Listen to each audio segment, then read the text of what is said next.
Are you getting yourself ready for our show?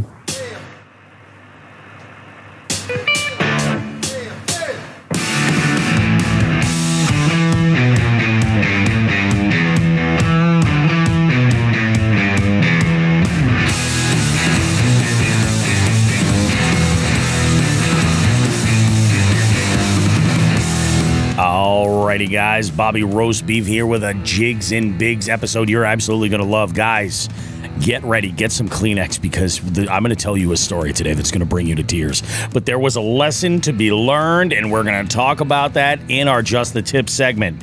We've got all kinds of good stuff for you guys. We just kicked off the July edition of the Jigs and Bigs Multi Species Scavenger Hunt style tournament series that's going on right now. We're only 2 days in. We're over 20 anglers. If you're not entered in here, you definitely need to. But we're going to talk about day one, plus some really good stuff coming up. We've also got, of course, this month to look forward to. We've got Midsummer Mayhem happening on the 16th. You're not going to want to miss it, guys.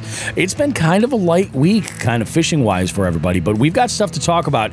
And your boy, Bobby Roast Beef and Sean the Fisherman definitely saw the sights that the fine city of Bridgeport, Connecticut had to offer. We're going to talk about that and the explicit PDA we had to witness firsthand. Don't go too far. We got much more coming up right after this.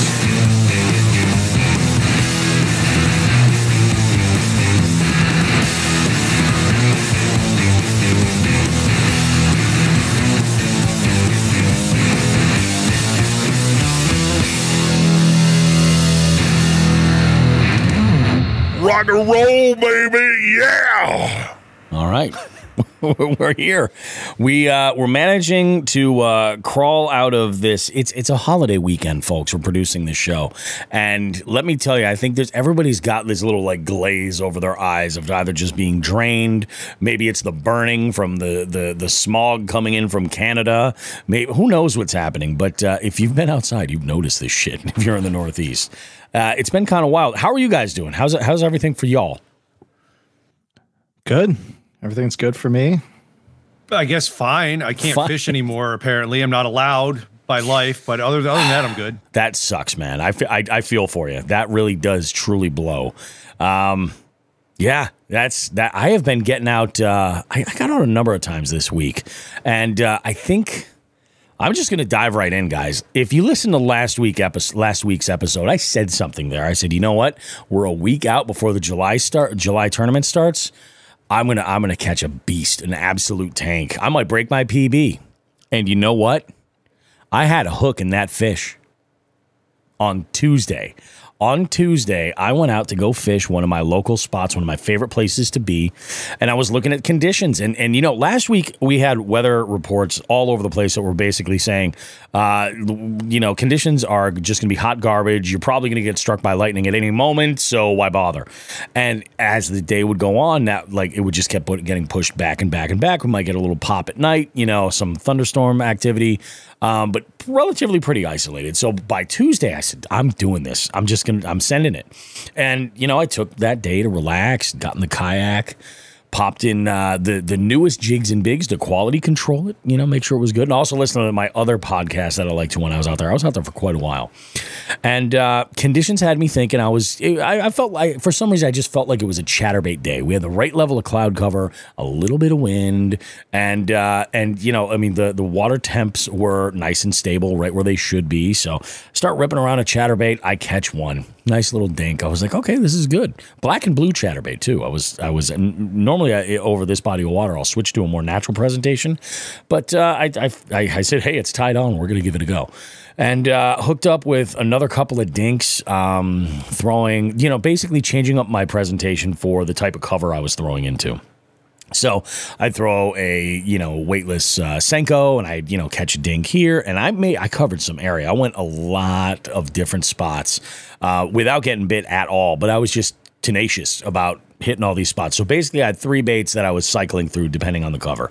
A chatterbait for more open water and grass, a weedless stick bait for something a little bit more subtle when I had to throw into some more like, some wood or something like that, or in the grass as well. And then I had a swim jig tied on with a giant paddle tail on the back as a trailer. And that was just my, pretty much my cover water, and throwing way up into wood, and where it was a little bit the most dicey, we'll say. So I'm catching some fish. I'm having a good time. I'm talking with some people as they come by. I come over to this one laydown, relatively new laydown. And I make this cast over to this one main branch that just kind of catches my attention. And ladies and gentlemen, I hook. Guys, how we've had people on the show that say they had this bite and it took the rod out of their hands. You've heard that before, right? Oh, yeah. Yeah, of course. Everybody. I always kind of just assumed that was like a turn of phrase. Like it was just like, to add emphasis of like how heavy that strike was. No, this rod came out of my hands. Like I had to juggle to get it back. I'm in the kayak and I'm just kind of like letting my swim jig drop, and I'm waiting for it to hit the bottom. And I have like the butt end of my rod kind of tucked under my arm here, and I'm holding the reel like I normally do with my hand, kind of palmed around the reel. And as this bait is falling down, it just gets hit like a freight train, so much that the rod end comes out flying from me, and I have to go basically juggle the rod to get a grip of it. I reel down a little bit and I set the hook, and I feel the weight of this fish. I know that this fish is hooked, and hooked good. There's nothing going on with this fish. So I go, my God. Yeah, glad you didn't lose the rod, Woodrick says. Yeah, you're damn right. Me too. I'm very glad I didn't lose the rod. Well, I have this fish come up, and I'm leaning like to the left-hand side of my kayak, and I'm working this fish in, and I have the net now in hand, and I'm going to grab, to net this fish. It comes up by the boat broadside, and I can see it's an absolute tank. Like this I would say it was over 20. I'm 20 or higher, potentially 20 new pounds? PB. Yeah, 20 pounds. Yeah, I could tell just by looking at it. On one of your scales, Joe. Yeah.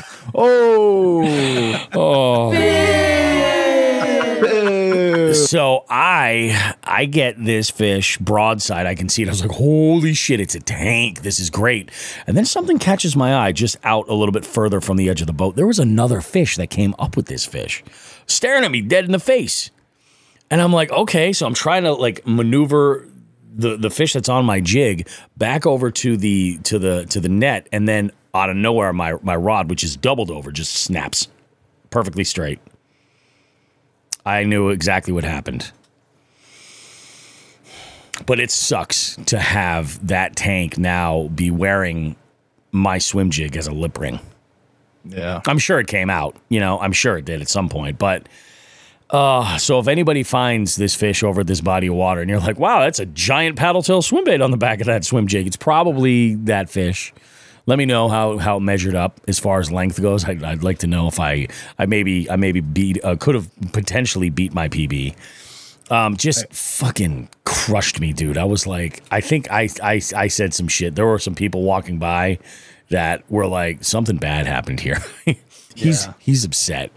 I had something similar happen a couple years ago on the Quabog River. I actually caught it on video. It's up on like my Instagram somewhere. I'll have to put it back up to relive it after I talk about it. But I was in the kayak. I was running a creature bait at the edges of the lily pads, and something just like that. I never saw the fish or anything like that. Yeah. But it just it was the hardest strike while bass fishing I've ever had.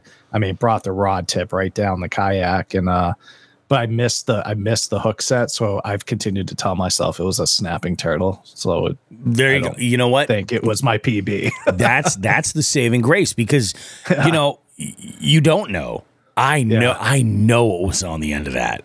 Yeah, that sucks. Oh, yeah, it's not even like it jumped and it shook off or some shit like that. It was just like, nope, this is under the water. That line snapped. I'm going to tell you why. in just the tip, because there is something to be learned here, and it's very, very, very important. But man, it just absolutely killed me. I was like, you got to be kidding me. So I dragged my ass. You know, I fished the rest of the day out there, but then I realized, you know, I was like, I got to get things moving. I got, you know, it's nice not having the kids in school, you know, and I can kind of get lost in the afternoon and not be like, oh shit, I got to do pickup, or I got to do this, or I got to do that. So I'm fishing and I'm like, I got to get home and jump in the shower for trivia. Like, this is something. So I get through my game Tuesday night at Craft 32 for trivia, and there was a table that plays at a bunch of different places, actually. It was Cinnamon Rim Jobs and Christopher Walken. And Christopher Walken, she says to me, she says, yeah, tonight was a pretty good game. And I look at her dead in the face and I was like, you have no idea how difficult it was for me to perform and do this game, to give this show, you know, and get through this with the kind of day that I've had. She was like, oh my God, what happened? Thinking like somebody died or something like that. You know, I had to put one of my dogs down. I was like, I lost the biggest fish. It was so painful. I swear to God, if I wish I would have I should just start wearing a chest GoPro all the time. Her eyes rolled out of her fucking head onto the floor. She was just like, oh, give me a fucking break, you asshole. Yeah, but it's different. You don't understand. You don't understand. If you don't fish, you just don't understand. No, actually, I'm playing that up a little bit. She definitely understands. Her father is an avid angler. Okay. And absolutely. And I think he listens to the show, actually. Yeah. So it's pretty freaking funny. I was just that dude. It just killed me. I went out again on Thursday, I think. But I didn't have nearly the day. Actually, I'm pretty sure I took a skunk that day. It was just a tough one. And then Friday, of course, we went to see Dream Theater in Bridgeport, Connecticut. We had to stop first. We did. You guys both went, right? Oh yeah. Yeah. No, I didn't want to go. I'm good. This was a little bit different because we were sort of reenacting and making better decisions to a night that occurred 28 years previously. Yeah, 28 years previously, we probably, you weren't, but I was not, yeah. I may have downed probably 3,000 calories in booze and then washed it down with some sleepy time medicine. This year, we definitely ate 3,000 calories worth of expensive tacos. Yes, we did. Yes, we did. Matter of fact, we were watching fireworks at my sister's house last night. She lives right down the street from the Six Flags in the area. We were watching the fireworks, and I leaned over to my father. My mother was sitting in between us and said, Dad, I went to that show the other night. He goes, how was it? I go, great. I dropped $82 in tacos on the way down there. And my mom goes, you did what? Like, I just told her I'd gotten 8 whores and nothing but cocaine, and that's all I did. I dropped $82 in tacos. That's like the sin of sins. I'm laughing. I go, I eat these things, quarterly because they're so good and they're so expensive. My dad's like, all right, well, take me next time, which I will. We're heading back down there next month. Our bills, we did the math, and I think I ate like 10 tacos. I feel like such a piece of shit after saying that. But holy jeez. They had lobster tacos. They did have lobster tacos. They had lobster tacos, and they delivered. Dude, they were what, $8 a piece? Yeah. I think they were $7.99. Ridiculous. Yep. Oh, Joe left. He's so upset. Joe's very upset about this. He disappeared. And also, Joe, if he can hear us, when did you mention the Dream Theater thing to me? Like last year, the year before, right? Like, hey, if they tour again, we got to go see them. And I just remembered it. Yeah, it was last year, I think. Yeah. Because I think there was a show that we were considering going to, or maybe it was one that they canceled. Possible. I feel like there was something that popped up where they had canceled, but it was very, very strange. Or we couldn't go for one reason or another. Yeah, that could be it. No, I think Joe's download finished, and I think it's like booted him off his devices. So I'm not sure. Maybe his headphones are still working. Maybe he's sitting there swearing his ass off. When I let him back in, he's gonna be like, "Piss, fuck, shit, god damn it!" Fucking new guy. Fucking new guy. Well, we'll cover my week. Buy him a little time here. Yeah, I did nothing. I didn't fish. I did a shit ton of landscaping. Got that done. Yeah, that's always that's good. Yep. Finished up that closet, started loading, helping my wife load all her shit back in there. Yep. We have a big walk-in closet, which is nice in our bedroom. And that's what I did all the work on. Mm-hmm. And it's all done. I just have a little bit left to load in there. And that fucking project is done forever. Should we ever sell the house, that closet will be stocked with all that furniture because it's never coming fucking out. I guarantee you. I don't even have the effort to swing an axe at it. I'm done.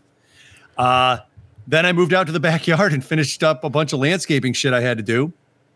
And here I am. Actually, as a matter of fact, when we talked this afternoon, I ended up grabbing more ground cover plants to plant.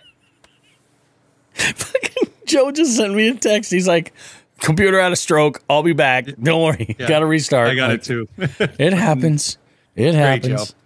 Oh man, yeah. So that was my week. I mean, we're going to cover the Dream Theater show because there was stuff for sure to talk about. I had gone out, and actually, this is a good transition because we can get right into the Multi Species tournament and the promo for Midsummer Mayhem. I had the next day I'd gone out to fish was Saturday. Now, while I was out with Sean, I was texting back and forth with my buddy Paul, and earlier this week I love Paul. He's great. He's awesome, but he will start like a conversation. So this conversation started on Monday. Was it Monday? It might have even been Sunday. He was like, yeah, but it was probably Monday. I think he said, this weekend, let's go and do some fishing. What do you think? And I said, absolutely. I'm planning on being out. Great. Go ahead and let me know if there's something you want to do and put it together. Make it happen. And I'm in, whatever it is. So he says, okay, cool. Didn't hear anything. We're going back and forth, on like Thursday, Friday. And I finally, like Friday, when we were out there, I finally nailed down what day. I said, look, these are the two options. I'm looking at fishing this place and then this place. Do you have anything that you want to throw out there or anything? What do you got? And he says, no. He goes, I'd like a change of scenery, though. That sounds good. I was like, okay, what day do you want to go? And this was to go up to, we went up to Stockbridge Bowl is where we went. I had great results there, fishing multi-species, and it did not disappoint at all. It was great. So I had gone and, set these plans up. And I told him, I said, I'm not going to set my alarm crazy early because we got back and it was late. I think I was in bed. It was like after 1 o'clock, Yeah, ditto. And it was pretty late. So I said, here's what I think I'm going to do. I said, I am just going to let myself sleep until I get up. I go, I'll text you right away and then just get started and everything. He says, that's perfect. He goes, I'll get up, start setting up my gear, and then get my kayak in there. He's like, and I'll just wait around until I hear from you. I said, perfect. There we go. Here's Joe. He's back. Yeah. Can you hear me? Oh, yeah. Yeah, I can hear you. Oh, man. My computer just had a complete stroke. It happens, man. It's these, this technology. It gets used to things, and then you throw a curveball at it, and it's a mess. So then it takes over a nuclear missile system and starts a war with the humans. Then it decides it's going to take a bunch of billionaires to the bottom of the ocean, and Ooh. Oh, sorry. So I go and I tell him, I happen to wake up at like 7:15 or something like that. I was like, oh shit, this is great. No, this is my life. I wake up. Holly and the dog are laying right next to me. I am trying to get out of bed like silently, like a ninja, like a fat, bald ninja, just creeping out of bed, right? Just, I think I stepped on a floorboard and it went like, and she goes, did you get up to pee yet? And I'm like, I'm on my way now. Just give me a break. I go in, I get a text from her. She's like, it's a pretty long pee. So then I'm like, now what do I do? I'm like, I know she needs to get in here. I'm just trying to sneak out without having to take out the dog. That's all I'm trying to do. Epic fail. Epic fail. It's a bold move, Cotton. It is. It is a bold move. Anyway, we get our stuff together. Paul and I take a nice leisurely drive up the Shears, and we get there. And the nice thing about Stockbridge Bowl is that there's some wreck boat activity out there. It wasn't insane, by any means. We had a couple of people out there, two different groups at two different times that were out like with water skis and stuff. A lot of sailboats. We're gonna talk about sailboats. A lot of these sailboats were just tied off on the water. Like they were like somebody that lived on the property was right there, which is no big deal. There's one in particular we're going to talk about later. It's not a sailboat. It's a schooner. It is a schooner. Ha ha, you dumb idiot. That's not a schooner. It's a sailboat. Sailboat is a schooner, stupid. The Easter Bunny's not real. I'm a piece of shit. It's not. We're pieces of shit. Yeah, it's true. So we immediately leave the launch, and I have tied on just a bait that I got to thank Chrissy Radwilowitz for turning me onto. This thing is fantastic for multi-species. I caught probably like 40 fish, 45 fish maybe. It got to the point where it was kind of obnoxious, the amount of sunfish that I was catching. I was just, take them, grab my pliers, shake them off, boom, go right back, cast again. Once I found the rock bass, it's all I could catch. And in fact, I probably should have measured other fish, but they were probably so close in size that 8-inch or 8 1/4 that I submitted was it. But I managed to knock out 3 species first day. And there were 3 species that I tend to kind of stress later in the month, having to track down. That's sunfish, yellow perch, which you would think would be so easy around here to just catch. Yellow perch, and then the third one was a rock bass. And freaking A, I'm stoked. I got 3 species down. I did catch some largemouth, just nibblers. I should have actually just entered them just to get the point, like just for the sake of doing it. But I was in the moment of, I was just catching. It wasn't even fishing. It was catching. Poor Paul was having a different day. He was throwing some topwater, I think a whopper plopper, and he got 4 strikes on it. All of them shook off. Yeah, all of them. That's the worst. Yeah, that's it the is. worst on those treble hooks, man. But when he came over to the where I was getting on those rock bass, then he started catching rock bass on that plopper. It was, No kidding. Yeah, Do you know crazy. what size whopper plopper was? I want to say it was probably a 90. 90 or 70. Yeah. Yeah, probably a 90. I was like, there you go, man. Hey, at least you're getting on a board. So I make my way over to Paul and I said, look, man, what time you got? He's like, oh, it's like 1 o'clock already. I'm like, no wonder why I'm starving. I'm like, this day, it felt like it just flew by. I thought it was like 10:30. And he's like, no, it's 1 o'clock. I was like, Jesus, what do you say? You and I, we go grab some lunch and then maybe drop these kayaks somewhere else just for the sake of keeping it going. If we have time, of course. He's like, yeah, let's go ahead and do it. Of course, we didn't have time. He goes, what are you thinking for lunch? And I said, you remember that place we went by? And he goes, Papa Bob's. We, along Route 20, went past while we were in Beckett, a place called Papa Bob's. And like the big sign on there says, Papa Bob's Bar and Restaurant and Entertainment. Food, drinks, live music. We're like, okay, let's do it. Let's go for it. I got to tell you guys, if on your list of like the best pizzas you've ever had in your life, how many of those would be from a bar? Very few. Yeah. Usually bar pizzas reheat like frozen shit. So we go in there. We have no idea what's on the menu or anything. Although you take one look at Paul and myself, and you know that these are 2 guys that are not hard to please. It doesn't take much. You know what I mean? Just all you got to do is just give a shit. You know what I mean? And it goes a long way.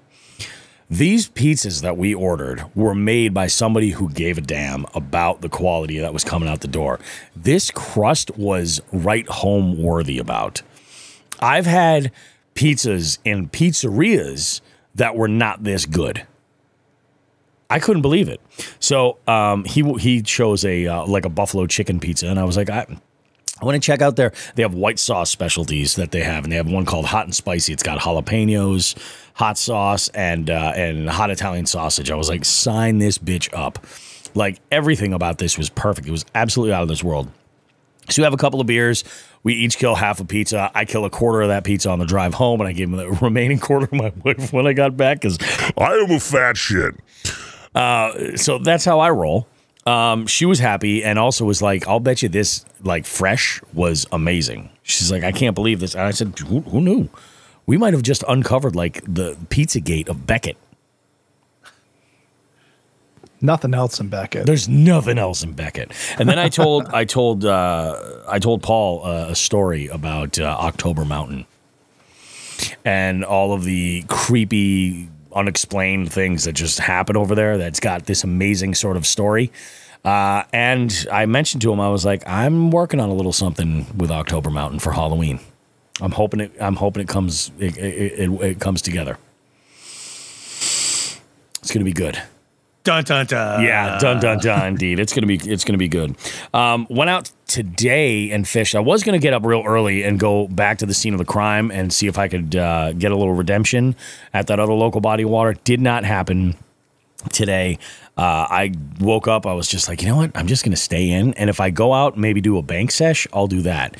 My wife sent me out for a quick errand, and I was thinking about that bait that Chrissy had tipped me off to. And I said, was it a fluke? Was it like just because it was clear water and it was windy and like these were the conditions? I'll go up to one of my other little bank spots and I'll throw this around and see what comes up. Nope. Totally different conditions perform just as well. Like water that looked like chocolate milk, dead still. And, I managed 2 panfish, right in the same kind of size, like probably about 5 inches. I couldn't believe it. I was like, this is great. But that's it for me. I mean, that's fishing for me. I'm feeling good going into the first full week of the Jigs and Bigs monthly multi-species scavenger hunt. I'm hoping that we get some more folks to jump on. Trying to stoke those fires, Yeah, 6 more days. Well, five more days to get in on it. Yep. Registration shuts on the 8th, so jump on in, people. Yeah. Yeah. It's going to be good fun. Stuff. It always is. Stuff. Joe, how about you? You wanna talk your week, or do you wanna save it for tourney time? No. Let's do it. We'll do it now. So so I had my Wednesday night league on Thursday this week because of the weather. Yeah, I wasn't about to go out and get struck by lightning. I'm not risking that. But so we went out there, local spot to me. We went out and hit it, Ryan and myself.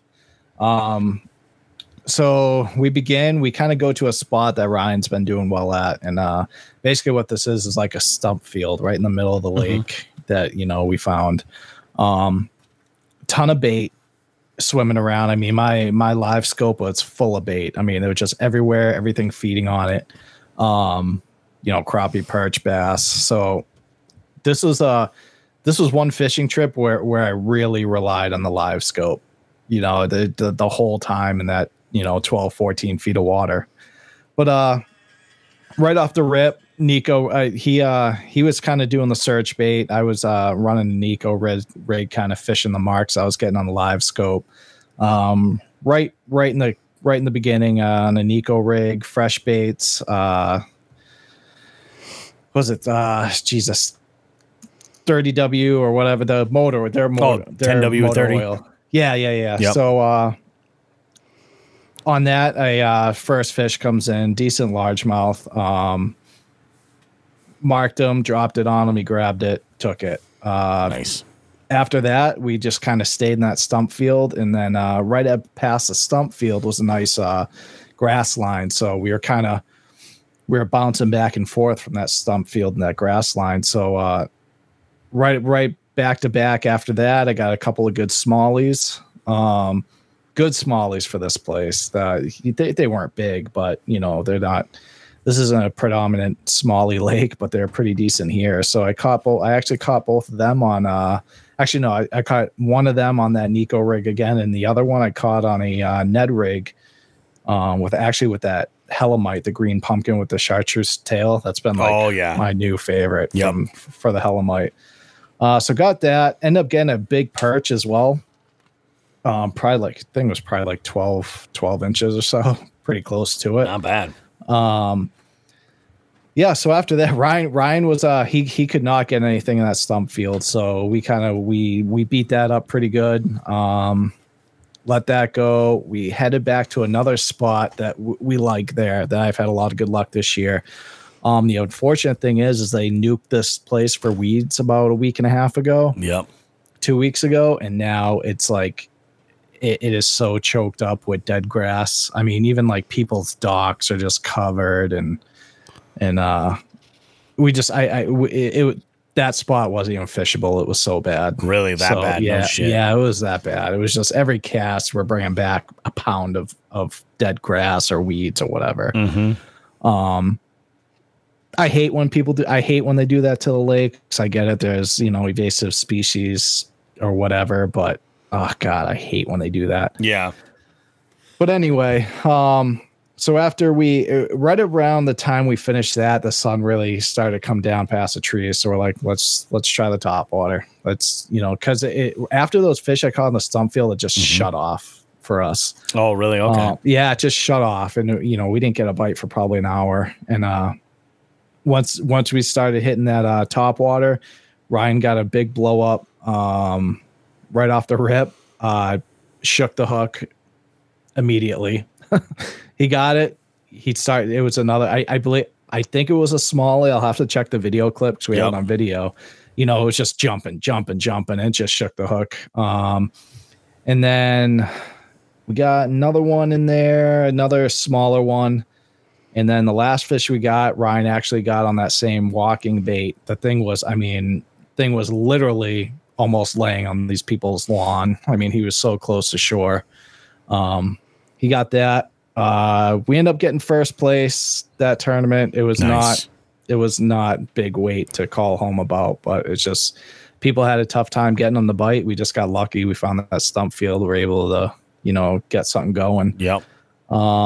Yeah, and that was pretty much it. It was a finesse bite for us, and then until the end, we went to those shallows and they started hitting that top water. Only the walking bait. I tried some quick. I actually threw a spro rat for a little bit, and all they were hitting was the walking bait. They didn't even touch like the whopper plop or anything. Really? Yeah. It was kind of like a bone color walking bait from six. No, it was Arc. It's the Arc Fishing. I can't think of the name of it right now, but so it was that. Got it done. Got a few bucks in our pocket and called it a day. It's not bad. That's all I had. That's all I really fished this week. However, tomorrow I'm heading down towards the Cape to pre-fish for my ABA tournament this week. Oh, nice. Yeah. So heading down there early in the morning. I've never fished this lake. Long Pond in Lakeville. I don't know if you've ever fished it, Sean. Yeah, nope. It's a pretty decent sized body of water. I think it's like 1,800 acres, which is big body of water for us. And so I'm gonna go down there. It's gonna be my pre-fishing is just gonna be a lot of side scan, a lot of looking for structure and stuff like that. Marking interesting shit. Yep. And then if I see something interesting, I'll throw a couple casts to it. I don't want to blow up that spot, obviously, and just kind of see what they might hit, and that'll be it. So that'll be between that pre-fishing and my tournament. I'll be able to talk to that this up next show. Yeah, perfect. That's all I got. That's awesome, man. Well, hey, a dub's a dub. That's the way I look at it. Yeah, you got to take them when you Doesn't can take them. matter if you win by an inch or a mile. Exactly. A win is a win. Everybody else, it's the first place loser. Yeah, that's right. Speaking of like tournament fishing, Fishing the Sticks has been putting in some fish already. A nice freaking pike and an absolute tank of a smallie right now. I think it's like a 19 is what I saw in there. Just absolutely freaking smallie. Yeah, it is. It's a big fish. It's going to be tough to beat, but we'll have some fun with it. So let's talk about this show, Sean. Let's talk about Dream Theater and what we saw. So I want to start out by saying I am now a Devin Townsend fan. I was just listening to what is it, Zoltoid the Omniscient? One the or Omniscient, two? yes, the first one. Okay, so for those of you who have no idea what we're talking about, Yep. Devin Townsend is a Canadian musician. He played with Steve Vai in the 80s, then went on to form Strapping Young Lad, and he's done solo work throughout that. He kind of wrapped up Strapping Young Lad a few years ago, and he does a lot of progressive metal, a lot of it. So a lot of weird stuff coming out of Devin Townsend, and he wrote two, I can't remember if they were back-to-back or not, but he wrote two concept albums called Ziltoid the Omniscient, the story of an alien who is seeking coffee. Yeah. Take it from there, Bobby.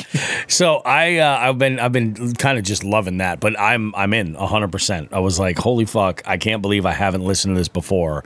Sean's been talking about Devin Townsend for years, and yeah, it's good stuff. But so Sean and I hit the road pretty early. We went to Bar Taco, and while we were at Bar Taco, some Jigs and Bigs business was thrown around.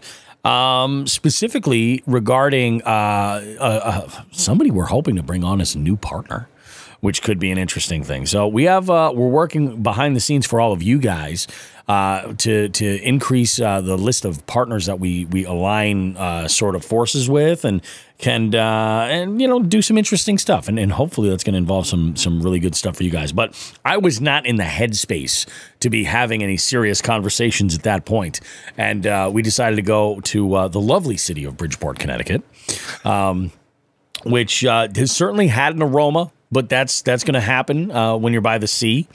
Also, while we were sitting there waiting, I guess this actually might have been even between the first opener and the second opener. First opener was Animals as Leaders, which was awesome, but my wife would have hated that because they're instrumental. Amazing, but instrumental gent. So we heard some what could have either been described as ambient noise from a fireworks display nearby, or potentially just the average evening soundtrack that is heard in Bridgeport, Connecticut. We were unsure. Yep. The show was awesome, unbelievable. I think Dream Theater does need to stop using as much hair dye as they're using right now, because their fans look infinitely older than they do. And we know the truth, guys. Come on. We know the truth.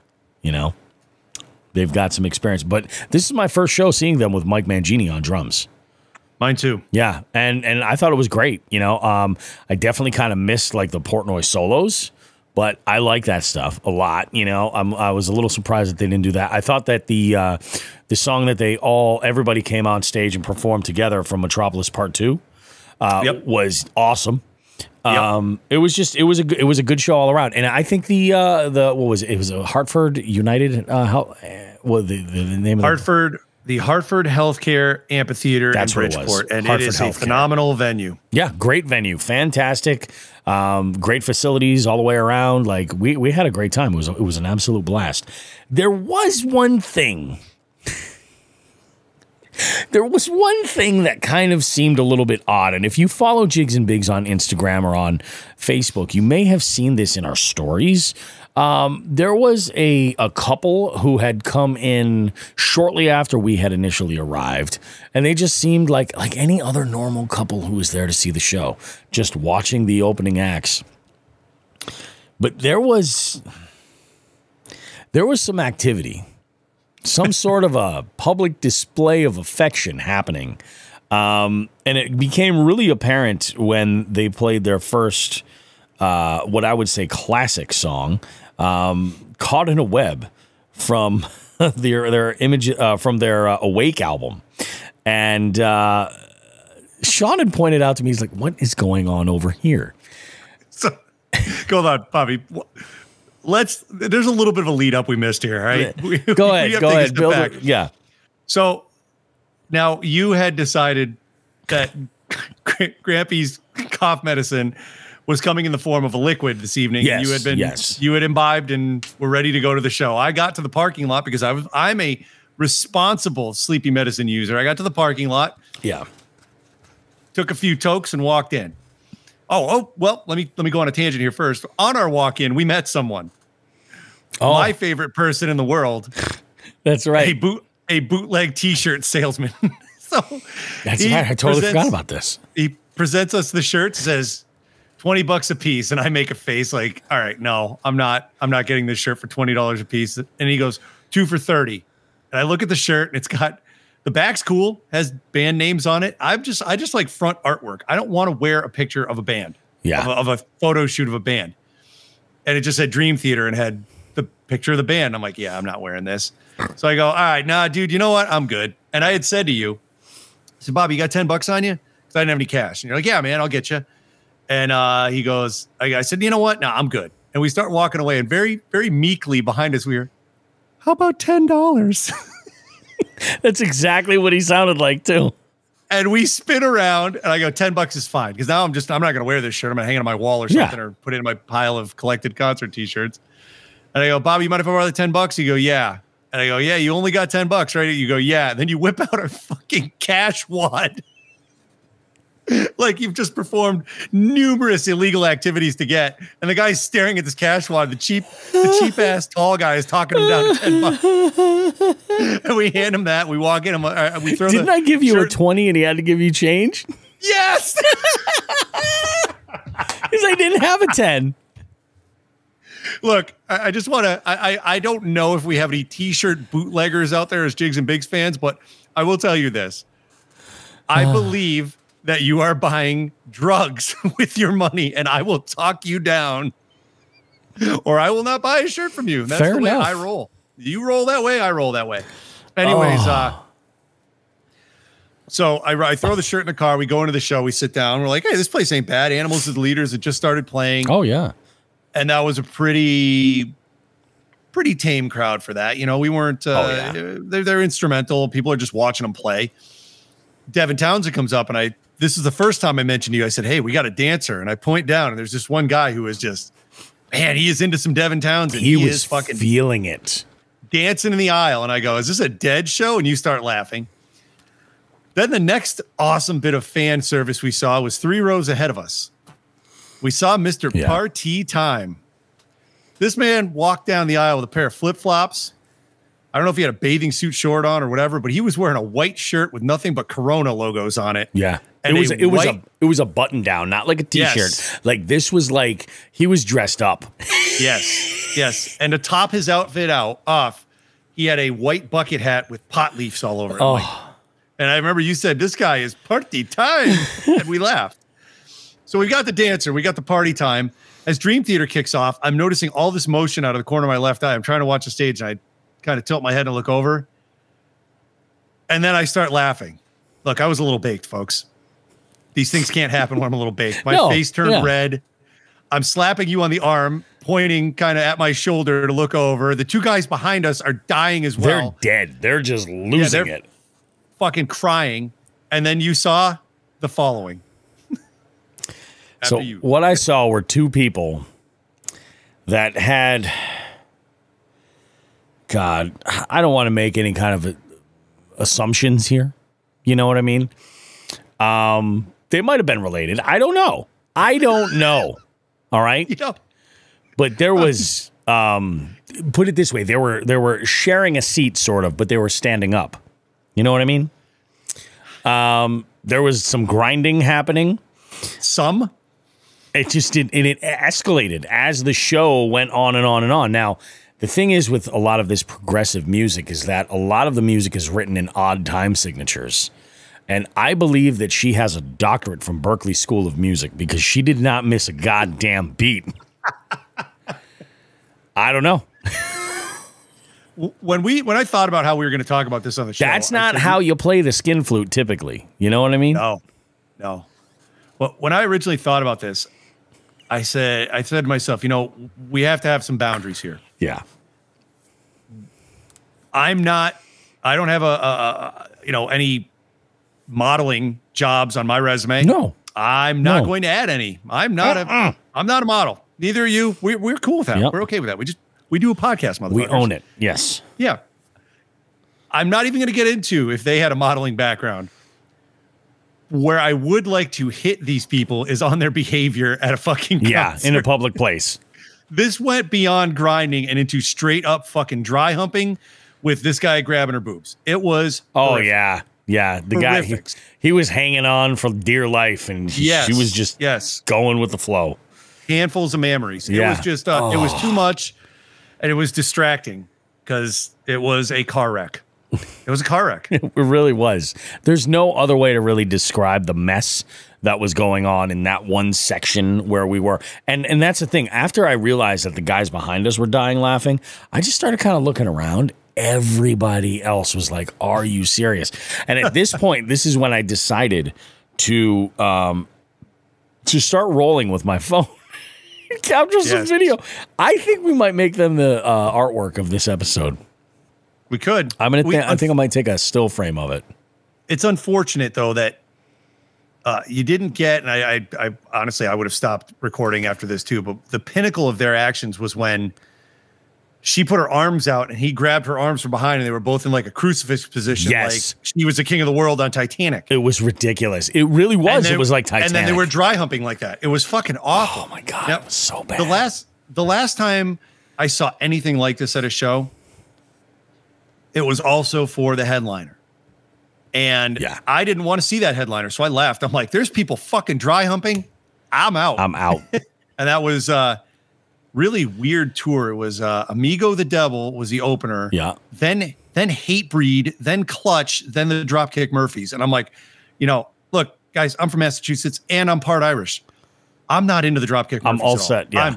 I'm good. Like it's too caricatured. I'm good. They do their thing. I've seen them twice accidentally where they were playing and I was waiting for another band. This time, however, that I'm talking about, two elderly people in Irish suspenders started dry humping 4 feet to my right. And I'm like, you know what? Clutch was awesome. I'm going to leave now. My buddy's like, really? I go, fuck this place. Fuck the people here and fuck the Dropkick Murphys. I'm good. Do you think he's shipping up to Boston? Oh, he shipped up to Boston already. He had his dinghy out and everything. Does she have a rose tattoo? Couple of fucking doodogs. The rose tattoo has to be right here, though. It is definitely. Yeah. Right above the boobie. We're gonna get canceled. Who? No, I know. You're right. It's folks. Like, I understand if you're feeling very affectionate, that's great. But other people have to see you. We got really complacent with people not seeing us during the shutdown. We can see you now. Stop. How about for like the people like Chris DeBari, who brings his kid to those concerts because he's into that music. You know what I mean? Yeah. Oh, exactly. Like, I don't want my kid to. I'm trying to go ahead and enjoy a concert with my kids. I don't want him or her to see that crap. I had an odd situation with Pearl Jam one time. I went to this one show with one of my coworkers, and this was in it was in Mansfield. It was a great show. It was amazing. Pearl Jam's always amazing. I've never left a Pearl Jam show and been like, they're just always amazing.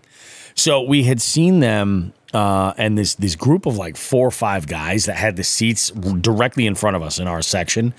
Maybe they were on the same baseball team or whatever, but they're all fucking playing like grab ass and shit. It was all fucking weird. Right? What? Yeah. So, and it was enough where we were just like, what the fuck is going on here? What is this? Fast forward 2 whole years, and Pearl Jam's playing at the Garden.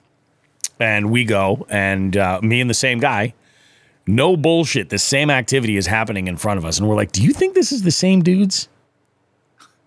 Is it possible these are the same dudes? And he swears up and down. He's like, they look kind of familiar, man. I'm like, you're drunk. Like, I wouldn't trust your judgment, but I'm like, for argument's sake, we'll say that they're the same dudes. It was ridiculous. I don't know, man. This whole thing led not to how I go see concerts. This whole scenario led to a conversation between me and my wife, because when I got home, I showed her the video, and I'm like, you're not going to believe this shit. Yeah.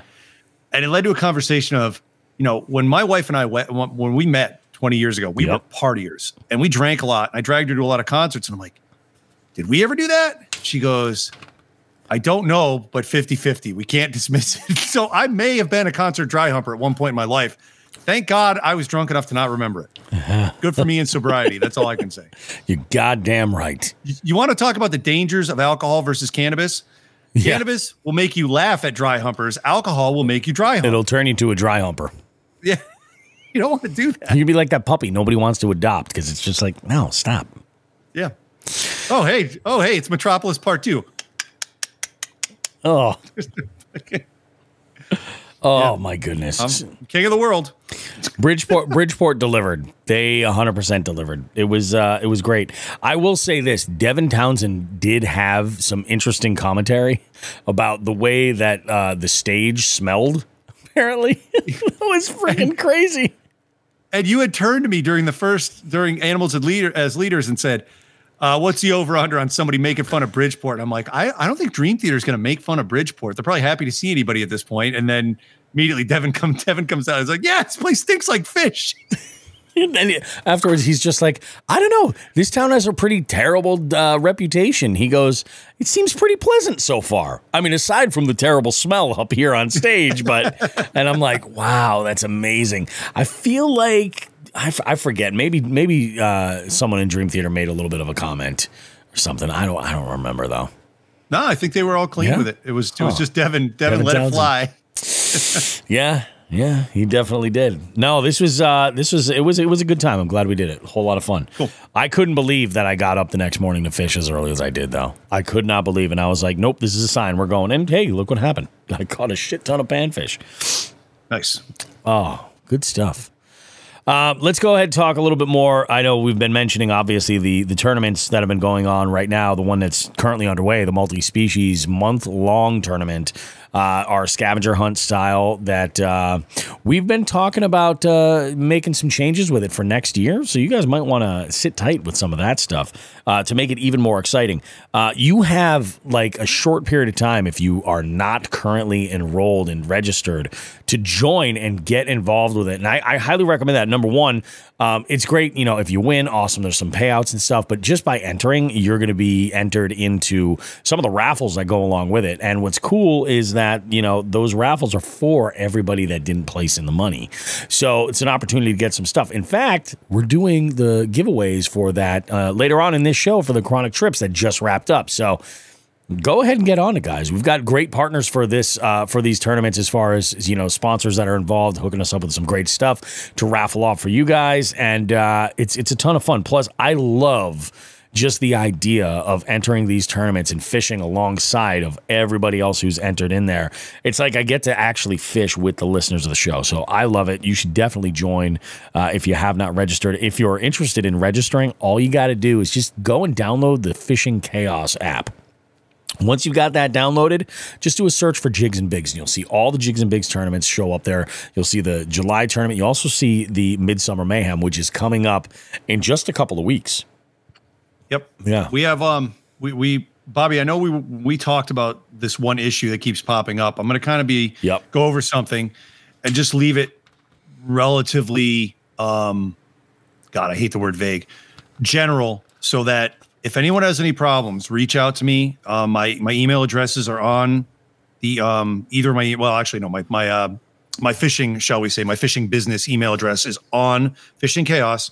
If you guys are having any problems passing those 3 self-tests that Fishing Chaos, the app, provides, please let me know. I've been working with a couple people. It seems like certain models of smartphones are being janky with it, but just contact me and we'll work it through and we'll figure out what's going on. Yeah. There's been 2 people that I've had to get in touch with me in the past couple weeks, and I've troubleshot through the phone the best I can, and we're there. Apparently either nobody's doing the test or people are doing the test and not having problems. Yeah. That remains to be decided, but it is important, everyone, guys and girls. I cannot stress this enough. You got to use the app to take your pictures. Don't take your pictures with your phone, save them, and then submit them through the app. Please, please, please use the app to take your pictures. It skips a whole bunch of bullshit on my end. It helps us all out. Some other things, read the rules. God, I don't want to DQ even one fish, but unfortunately, history has taught me that I will probably be DQing a number of fish for the Midsummer Mayhem. Okay, there's going to be a lot of submissions, and this is a challenge tournament. So if someone sees something wrong, and I haven't even got to it yet, they can go ahead and challenge that fish, and that's not me.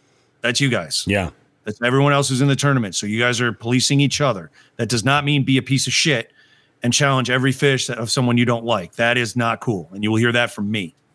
But if someone has a misstep, goes ahead and puts an ID card on top of a fish, no.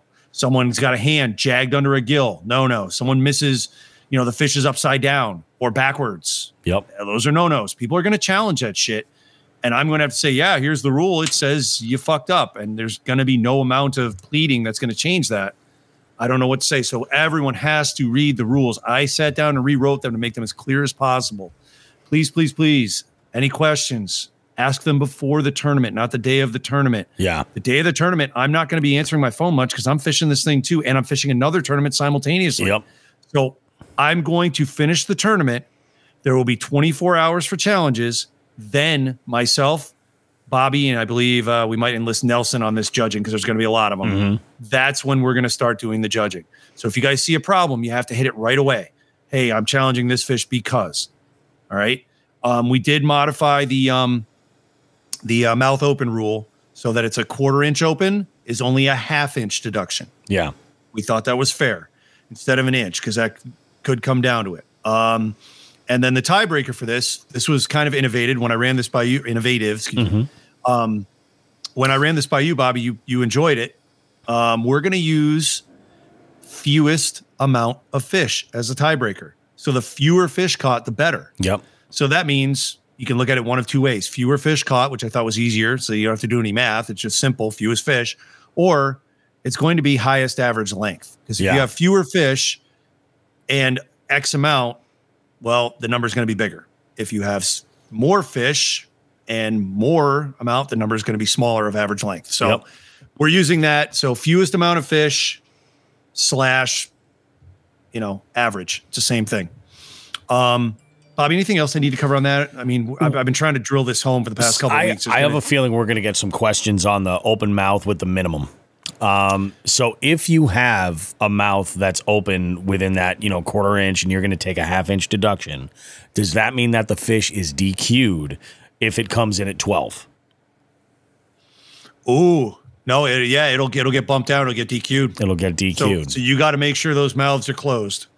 And if you come across one that has a jacked up lip that can't get its mouth closed, we will discuss that. That will be discretion of the judges. But do yourselves a favor, get those mouths closed, because that's right, Bobby. If it comes up as 12 even and you get that deduction, it's not going to count. Yeah, because if it's 12.5 and you're taking a 1/2 inch deduction, it's still going to count. Correct. Fair enough. Okay, good. Because I have a feeling there's going to be a lot of people asking that question specifically. Yep. Good stuff. I don't know. I think that's it. I mean, really, read the rules. Read the rules and ask questions, folks. Please, please, please, please, please. I want to make this easy for everyone. And if anyone gets a fish denied or gets a penalty, I don't like doing that. I like doing it as much as you guys like having it happen to you. Exactly. Let's just not do it either way. I prefer just don't do it.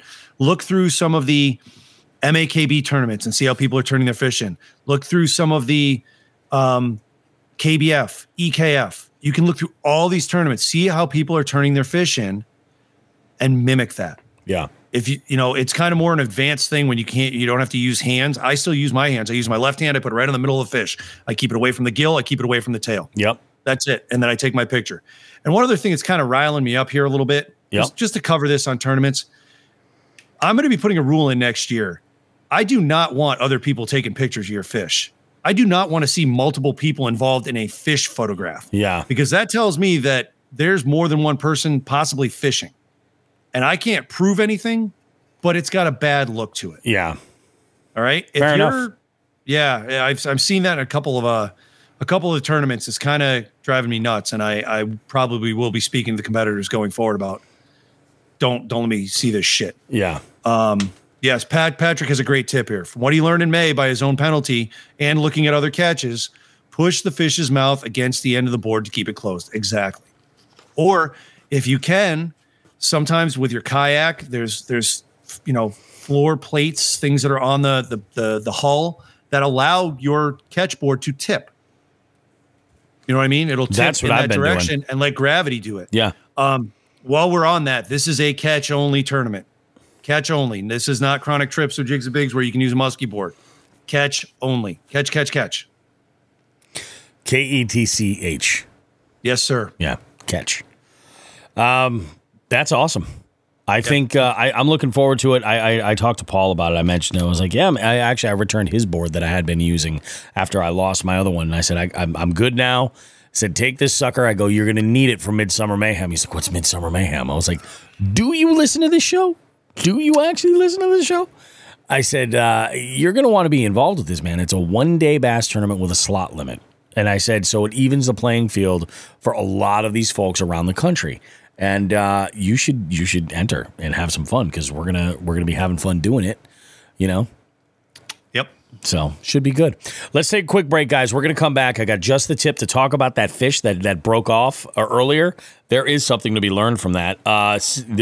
We do have an FTG this week. After a little bit of deliberation, we do have an FTG. Is it qualified? That, I guess, is ultimately what we're going to determine. And then lastly, we have, do we have a bait of the week this week? No, we don't have a bait of the week this week. We're baitless this week. God. But we do have tournament stuff to talk about in tourney time. And then good stuff coming up all around. You guys don't want to go too far. Much more Jigs and Bigs goodness coming up right after this. Yeah.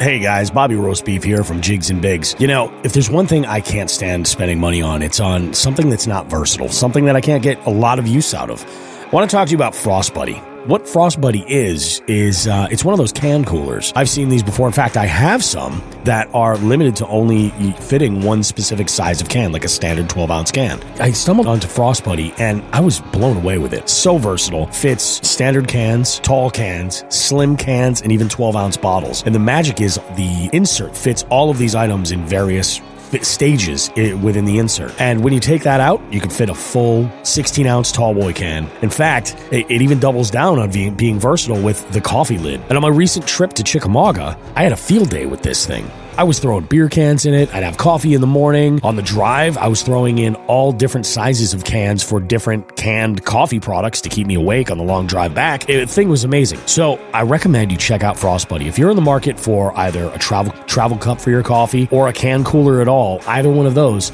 check it out. For the money, you cannot go wrong. What I've done is this. In the show notes for this podcast you're listening to right now, if you look there, you'll find a link to Frost Buddy where you can get yours. And not only can you go and get your Frost Buddy there, but you can help out the show as well. Go and visit that link in the show notes to this podcast. Check out a Frost Buddy. Tons of colors, tons of patterns, all kinds of great stuff. And it's a great spot to put your Jigs and Bigs sticker too. Take it from me, Bobby Roast Beef. You're going to get the most versatility out of this one product, probably out of anything you're ever going to buy, especially for anything that you're drinking. Frost Buddy. It works for me. I'm a happy guy.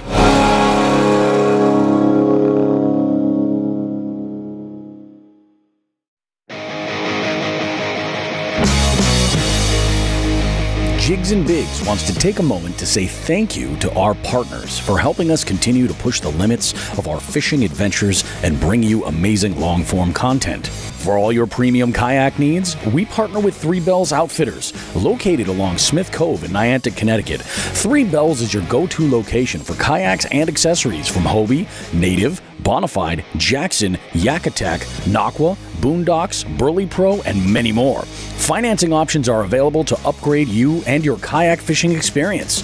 White glove delivery service is also available.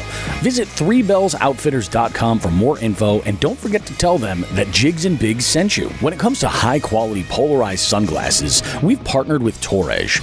They provide stylish sunglasses in a variety of frames that are light and fit comfortably on your face.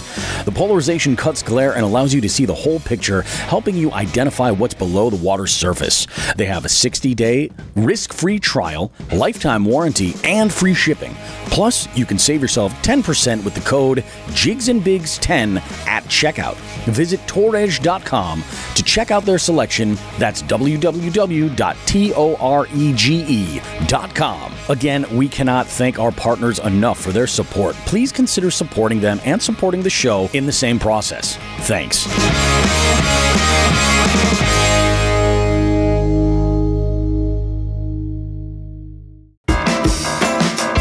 Bobby and Sean now have a special presentation for us all.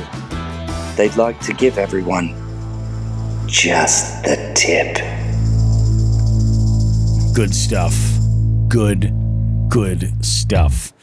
It's not very often that the roast beef man himself is delivering a tip directly to you, the listener, that you can use and learn from. But after the week I have had and the shakeup on that Tuesday where I lost that big fish that I talked about in the first segment of this show, that could have been a new PB. 100%. And you know how I said that the line snapped? You know why it snapped?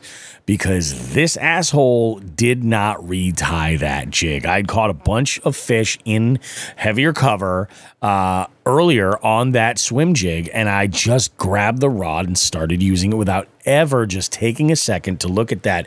The first foot, then even the first 2 feet from the knot back. Check that to make sure it doesn't feel rough.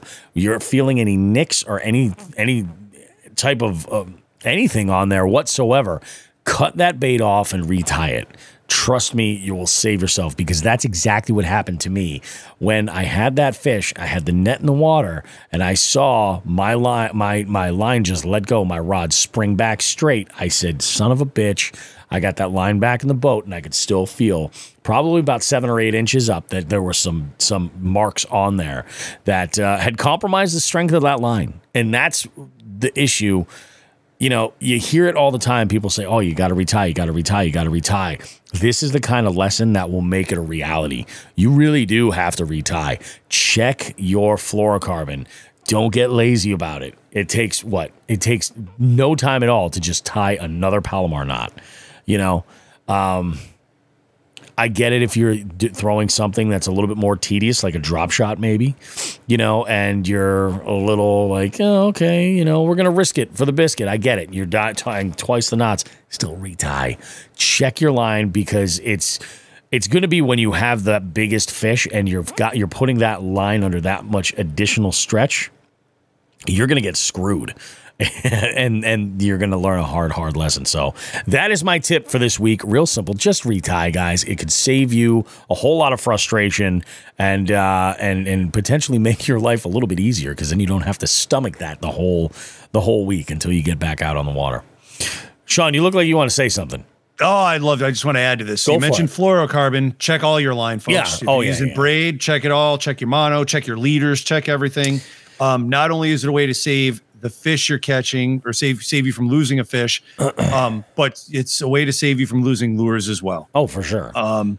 Yeah, I mean, I always, if I hit a bump, if I hit a rock, if I hit anything solid, rock, dock, stick, fish, anything, I check the line. Especially fish. I feel like that gets overlooked.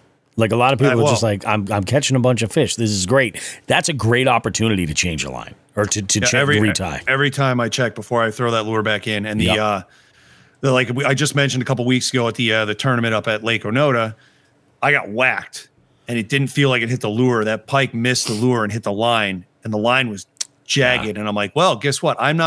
Thankfully, there's no trees around to throw this perfect A-Bay lure into, so I'm going to go ahead and cut this off, so you can save it. Yeah, and make sure that the line running to it has its integrity, and things went from there. But yeah, every time you hit something hard, it's true. Check your line. Oh my goodness. So with that said,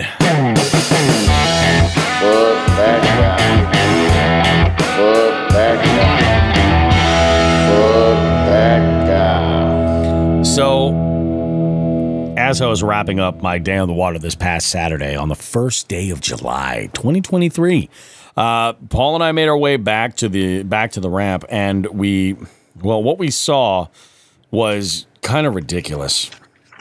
What we saw going down at the ramp. Now, this ramp has 3 lanes that you could drop into? 3 different lanes. Yeah. It's a pretty wide ramp. We had a number of folks in, paddle boards and kayaks, launching from 2 of these. And then there was this small truck, that was attempting to launch a sailboat. One might even say they were trying to launch a schooner. They were trying to launch this sailboat, and what we saw was just a compilation of errors happening left and right. First off, you got 3 guys involved. One of them is in the truck, in the driver's seat, operating the truck. Okay. You got another guy who is at the end of the tailgate there, right at the hitch, who is basically manning the winch and dropping this boat into the water.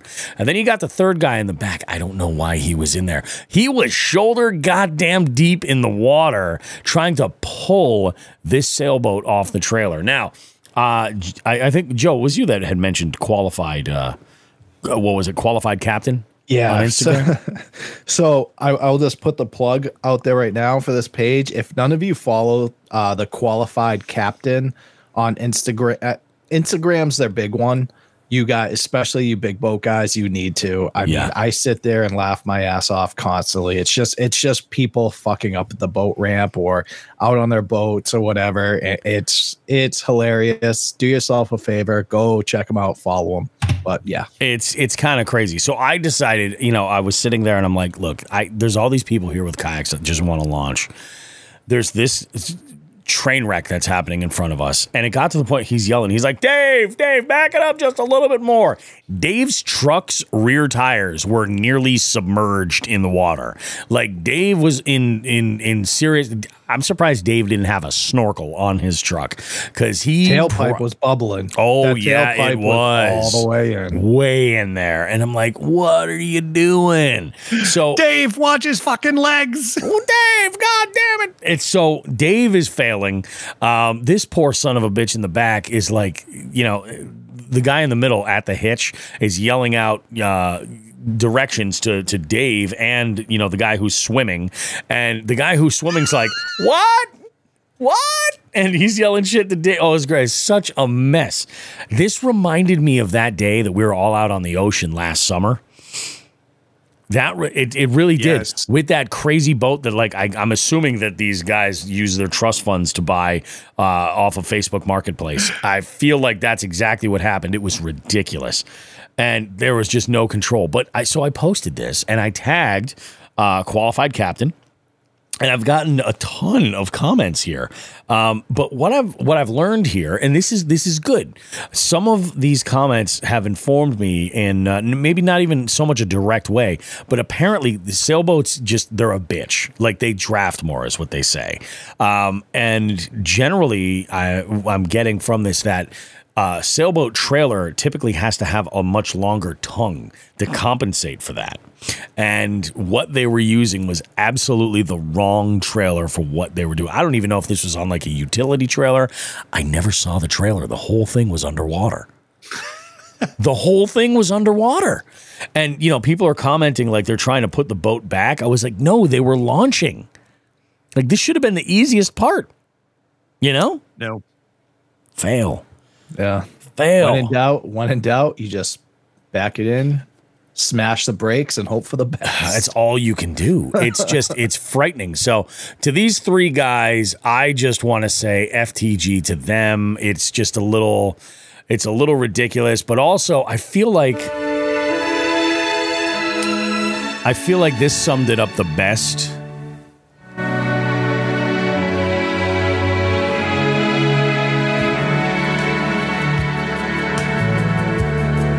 Because even the guy at the bank that had no idea how to even launch his kayak was looking at these guys like it was an epic fail. So to those three guys, Dave behind the wheel, the swimmer, and the guy who couldn't figure out who the hell he was trying to instruct, this is for you. Well, it's not far down to paradise. At least it's not foamy.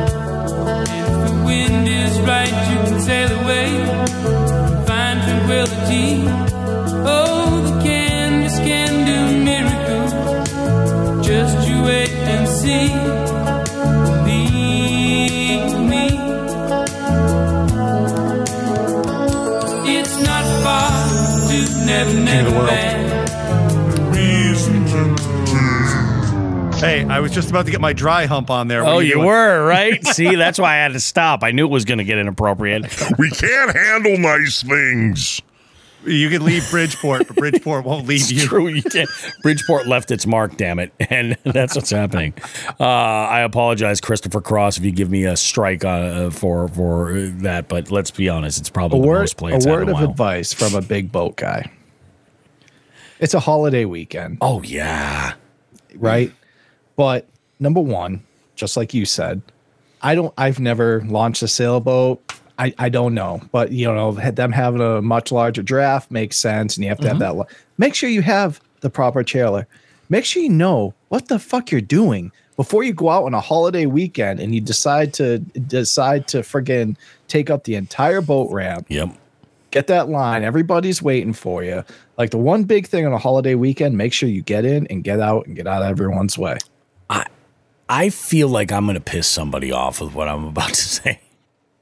I think that the appeal of a sailboat is like that primitive, like ancient sort of like traveling across the ocean in uncharted territory, like and doing so with the power of the wind, and that's all you've got. So I kind of understand when people throw sailboats in, like, I don't know, the ocean. But when you're setting sail with two other guys in a pond, you're gonna get to one end and then you're not coming back. How does that work? The best part is they probably have to beach it on the other end, and fucking John or Carl, whatever that guy's name, has to be back down in his fucking shoulders in the water trying to fucking turn the thing around. But actually, no. Because you have all these sailboats. I'm a history buff. I love Renaissance. Like I love doing shit like old school. But the best part is all these guys have like fucking 60 horsepower Mercs on the back of them and never fucking put the sails up anyway. Buy a fucking whatever, a Bayliner. That's all I gotta say about that. Fair enough. Becca has a sailboat. Oh, great. Becca hates me now. She does. She has a sailboat. It's tiny. And I mean, she's launched this thing all over the place. I don't think she's ever had the sail up on it either, because there's a whole other skill set with that. Like, and it's more difficult than launching the sailboat. Yeah. It's God. That was like a 30-foot fucking sailboat. It was huge. I'm like, where are you guys going? What new land are you trying to discover? It's got like the cabin and everything. Like it, just like you said, it was like an intercontinental fucking sailboat that people go around the world. And this guy's just going to fucking drink with his two buddies. So on freaking good. A 1,000-acre lake. We're going to pound Keystone Lights. That lake is 400 acres, and it works because right alongside of them is some guy in a fucking 25-foot ocean boat trolling for trout with ultralight. So they're all fine, dude. You know what, Bobby? We should have just went and did a tournament that day. Yeah, actually, that would have been perfect. Actually, you know what? What were you thinking? Let's all go do one Tuesday. Yeah, you know what? I don't have trivia on Tuesday. I'm thinking about doing some night fishing. Fucking let's do it. Yeah, we all learned from that. There we go. We all Memorial Day. Yeah. We'll set sail. Yeah. It's so ridiculous. Oh, all right, let's do it. Hell, it's my turn. Holy shit, I wasn't ready for that. My head was stuck in the sail. I don't know what the fuck's going on. Let's start with Chronic Trips. Chronic Trips just wrapped up their, what month is it? It's July now. It wrapped up their June tournament. And we had a couple of, we had one name that we know very well that normally does not fish these tournaments, jumped in and wrapped up a second place. We'll just do the top 10. You're going to hear a lot of names you've heard before. And we'll start there. 10th place, 7 points. Ryan the Butcher Bogley, 7 points. Good job, Butcher. Myself at 8 points. Chrissy Radwillowitz, a.k.a. Chrissy Radwillowitz, 8 points as well. Timmy Jakes by himself, 7th place, 9 points. Cheryl Bentley, nice job, Cheryl. 10 points she knocked in for 6th place by herself, alone. Wait, did you say it was topless Timmy Jakes? Topless Timmy Jakes. Yeah. I forgot we dubbed him topless, or he dubbed himself topless. We just called him out on it. Topless Timmy Jakes, 9 points, 7th place. Cheryl Bentley, 6th place, 10 points. Nate Shagnon, 11 points, 5th place by himself. We had Nelson, 12 points, 4th place. And then the money. We had 16 people in this tournament. So that was 16? Yes, we had 16 people in the tournament, so that paid out 3 spots. First paying spot, 3rd place, Jerry Multi-House, 13 points. 2nd place, 14 points, Derek Brundle. Derek, welcome to the multi-species world. 14 points, 2nd place. And then 1st place, the man to beat, Brant Rowland, 15 points. Nice job, everybody. We also have a giveaway. Well, a number of giveaways set for this tournament. And then after we're done with the giveaways, I guess I'll do a little more whoring for our stuff. Let me pull up my shit here. Pulling up my shit. Pull up your shit. Pulling up my shit. Lucky, bring out the spin the wheel. So Chronic Trips June 23. All right, let's go to the spinner. So for the A-Bay lure, custom lure giveaway, our winner is, I always forget to fucking spin while I'm talking. I should be talking and spinning. Instead, I got to wait for the fucking spinning. I'm learning, right? We're learning. That's what it's all about. Vidal. Vidal won another A-Bay. That's the second month in a row. Awesome, Vidal. So there we go. We'll have to get in touch with Chris and Christina about that. All right, from Jigs and Bigs, Bobby, you have Torres sunglasses lying around. I do. Right? I'm literally just putting them in T-shirts and using them as pillows at this point. So if you guys want some Torres sunglasses, let's fucking do it. Well, just so we can get the rigging accusations fucking underway, I did hit spin as we were talking, and it came up Vidal again. Sorry, Vidal, you're out. You're not getting 2 prizes on a single tournament, buddy. Piss off. All right, we got the Butcher. Oh, the Butcher. He's going to look very stylish in his Torres sunglasses. While he's cutting up meat. Exactly. It's true. Coming up next is 3 lures from Klondike Custom Bakes, which I actually have in my house, so we'll talk about that. Dude, Nate. Look at Nate just killing it. Exactly. Klondike Custom Baits, man. Great Up next, we have the Nor'easter $50 gift card and a hat. All right, I got Steve Consolo. Steve, I'll get in touch with you, get that out to you, all right? Nice job, Steve. I totally forgot. So good. This. Joe's sitting there. I think he took his headset off. He's like, I'm not listening to I'm not listening to this fucking snore. Sorry. Jesus. Vidal came up again. What is going on here? I don't know how to pull the names out after they've won. I'm gonna give you a suggestion for a raffle app that will do. It's so amazing. It'll yank the name once it's been pulled. You can select how you want it to do. Yeah, multiple wins, I think, is the option. Cool. That's cool. All right. The next item up for raffle for giveaway is a rod sleeve from Sarah P's Sacks and Sleeves. Nelson, congratulations. Nice. I totally dropped the ball on swapping out all of my rod sleeves. Totally dropped the ball. I got to get on that. All right, this one we have to spin again. It did not come up with another name, but this just didn't work out. Wranglin' Baits is up next, and Derek Artioli just won. Derek is the owner of Wranglin' Baits, so he will not be getting that. We'll send Derek a pair of Torres sunglasses. Well, why don't we do this? We'll give... We sent him a free belt. God damn it, it came up Vidal again. Vidal apparently has rigged this in his own fucking... What kind of voodoo you working down there, Vidal? Again, what is fucking going on? I only put his name in once. This thing is stuck on Vidal.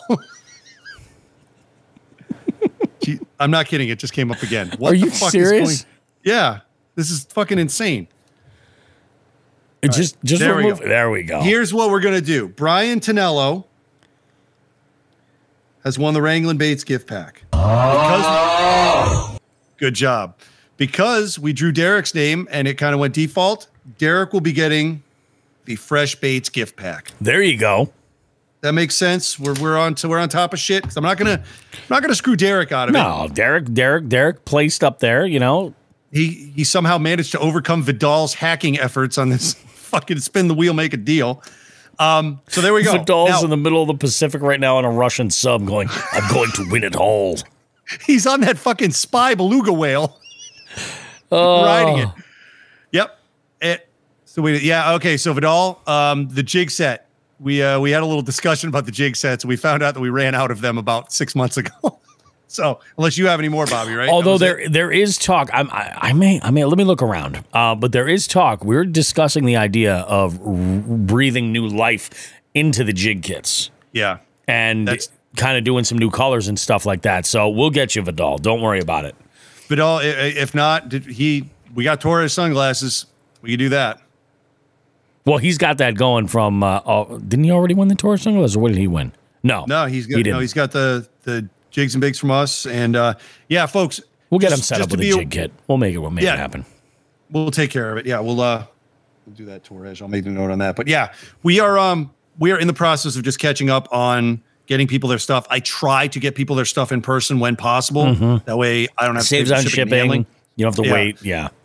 So we'll take care of you, buddy. But that is it. There we go. There's our June winners for Chronic Trips. Congrats to everyone. I do want to jump over to the Jigs and Bigs, the Jigs and Bigs July tournament that has just started. More drums. I love it. So we got 46 fish in 2 days. All right, we'll go through our top 10 here. Oh, well, not even 10 yet. Okay, not even 10 people have turned in fish yet. So we'll do our top 9. Scott Wood and Vidal both have a point each. Chrissy and Steve Galloway have 2 points each. 5th place, Bobby Roast Beef, 4 points, with Thomas Monahan, 4 points. Mike Hansen, Binya, 5 points. John Hagens, 5 points. Todd Sefton, 8 points. Now, this is 2 days in, folks. Remember, as you catch bigger and bigger fish, you take points away from the leader. So don't get discouraged. It's 2 days in. Still got 6 days to register. Please jump in on it. Please read the rules. Please ask me any questions if you have them, and we will make sure you are straight. I try not to DQ fish. And yeah, that's all I got. It's tourney time. I love it. See you next week.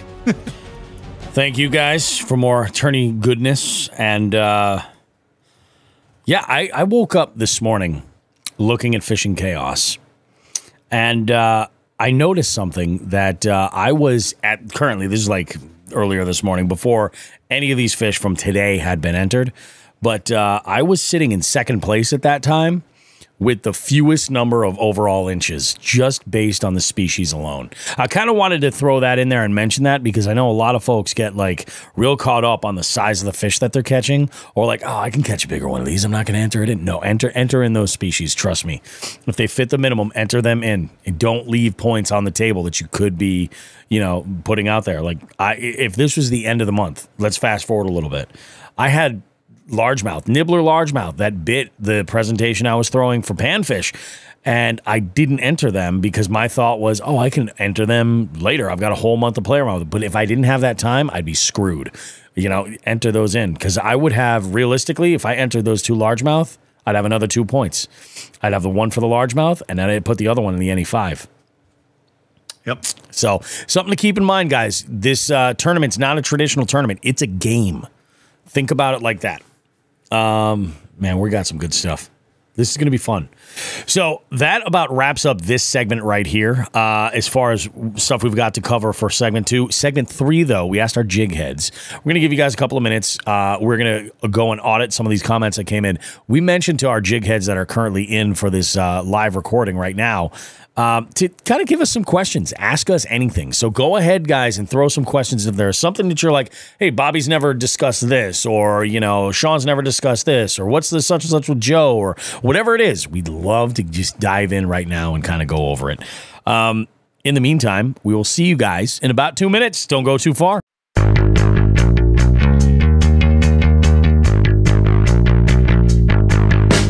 Jigs and Bigs is your favorite fishing podcast, right? Why not show the world how much you love the show while directly supporting us? We have men's and ladies' shirts, hoodies, and a variety of hats. We even have a waterproof outdoor Bluetooth speaker so you can listen to your favorite podcast while out on the water if you like. Check out jigsandbigs.com/shop to visit the store and gear yourself up. If you really can't get enough of this show, consider becoming a jig head and joining our Patreon. It's a subscription that gives you exclusive access to recording sessions that allow you to engage with us as we record the show. We also have some exclusive content there just for our jig heads, and even have some special promo codes. Space is limited, so join now at jigsandbigs.com. Finally, if you're local to our area in Western Massachusetts, consider checking out the Western Mass Fishing Report, posted weekly at northeastwildwoman.com. We have amazing contributors providing great content and info for local conditions and what's been going on and working recently. Jigs and Bigs, so much more than just 2 lightly roasted hippies trapped in the 90s arguing on the internet about fishing.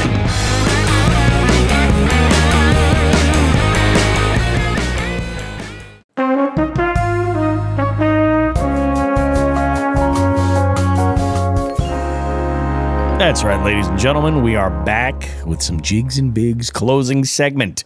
We did something kind of interesting this show. We had asked our jig heads, and for those of you that are unaware, Occasionally you might hear us talking to some folks that either have, handles or, we'll mention some names pretty repeatedly as if they're here. That's because they are when we're recording the show. We have our jig heads, which are our Patreon audience that basically they get a top secret link to a live stream recording of this absolute shit show that we put together every week. But the thing is they get to engage with us. So we asked them this time to kind of go through and hit us with some questions we could kind of talk about, discuss a few things. They have done that. Sean has a list of these ready to go. I'm going to actually have Sean play moderator for this. We'll jump in and talk about all kinds of stuff that the jig heads asked us in this this little episode of what we'll call our Jigs and Bigs Ask Us Anything. This could be a thing regularly. Could be. Yeah. Could be. First question was one directed at me based on last week's show. Yep. I got to ask, how was the Les Claypool show that I attended last week? For the 3 songs they played before the massive thunderstorms rolled through, it was really good. And that this is the first time I've ever been to a show that, because of the thunder and lightning, the venue was shut down, the crowd was evacuated, and we had to get out of there. It was that bad. It was major lightning storms that were coming overhead. They tried to get the show in, and they got 3 songs in, one of which was a King Crimson cover that Les has played over the years, which was good. The other 2 were Claypool Delirium songs and Claypool Lennon Delirium songs. We had to leave. I did get a badass concert print, limited print. I always get prints at shows, and I did get it. I actually did pony up for a T-shirt too, so I spent a little change there, but it was fine. And I mean, it's only 3 songs, but we did not get the Pink Floyd Animals experience that was going to be most of set 2, so that kind of sucks. But weather. I will say, so when you sent that text to the group and you were like, well, fuck me, I guess. I didn't even realize it was raining at first. I thought it was because there was like a big corner of something that was blocking a good chunk of the stage. And that's why I think I commented back. I was like, is that the Calvin? Oh, no. It was outside at Look Park. Yeah. And we had moved. That was where the soundboard was. That was a soundboard tent. Yeah. We were taking shelter in the concession stand. My father said, fuck this. I was like, it was a straight downpour, and then the lightning came in. And that's what the downpour didn't shut everything down. The lightning did.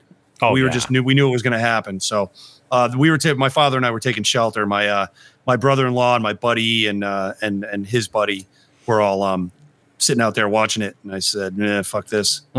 So we ended up leaving. Got to do what you got to do, man. Yeah, better safe than sorry. What do we got next? What's this next little question? Next question is for all of us. What is our favorite brand of line? So if we're going to stick with one favorite, I guess it's what we each use the most, right? Probably makes more sense. I'll be honest with you. I don't use my favorite brand of line all the time. Mainly because of the cost. Like, I find myself in a situation where I'm using some other stuff. So I'd like to say like your favorite brand of line and like 2 honorable mentions. Yeah, sure. So you go first, Bobby. So for me, my favorite, I'm going to start with fluorocarbon first. Actually, no, I'm going to start with monofilament. I don't have a favorite monofilament. I really don't. I kind of, I use monofilament in like so many. I think I've used Stren.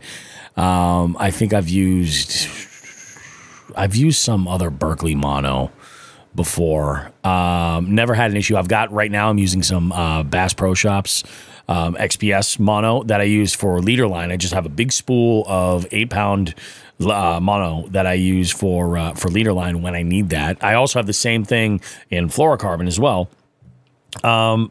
For my regular fluorocarbon, my go-to is the Invisex. I think it's the best performing. I think it holds up the best. It's just so expensive.